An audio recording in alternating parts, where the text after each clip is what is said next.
విశ్వేశం మాధవం డుంఢిం దండపాణిం చ భైరవం వందే కాశీం గుహాం గంగాం భవానీం మణికర్ణికాం.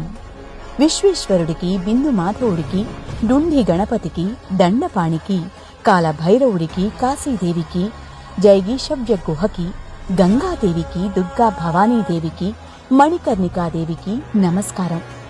కాశీక్షేత్రానికి వెళ్లిన వారు ప్రతిరోజు ధ్యానించాల్సిన శ్లోకమిది. సర్వార్థానా మత్రదాత్రి భవానీ సర్వాన్ కామాన్ పూరయేదత్రడుంభిః సర్వాన్ జంతూన్ మోచయేదంతకాలే విశ్వే సూత్ర మంత్రోపదేశాత్. కాశీక్షేత్రంలో ఉండే దుర్గా భవానీ సర్వ పురుషార్థాలని అనుగ్రహిస్తుంది. ఇక్కడ వెలిసిన డుండి గణపతి అందరి కోరికల్ని తీరుస్తాడు. కాశీ పంచక్రోశ యాత్ర మణికర్ణికా తీర్థం నుంచే ప్రారంభమవుతుంది. శవదహనాలు నిరంతరం జరిగే మణికర్ణికా ఘాట్లో ఉన్న మషానా బాబా మందిరం అత్యంత ప్రాచీనమైంది.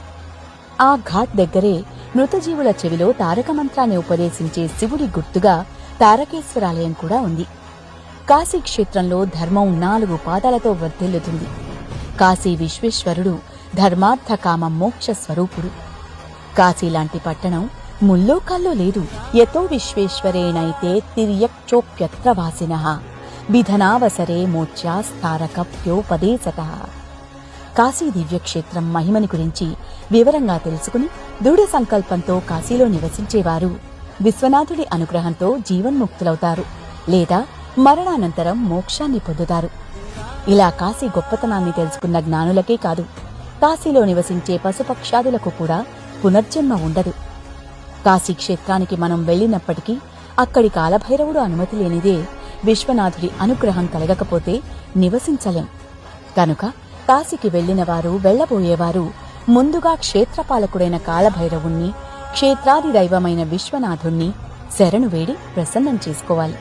కాశీక్షేత్రాన్ని చేరి ఉత్తరవాహిని గంగలో స్నానం చేసి విశ్వనాథుణ్ణి, విశాలాక్షిని, అన్నపూర్ణని దర్శించిన వారి పుణ్యం అనంతం.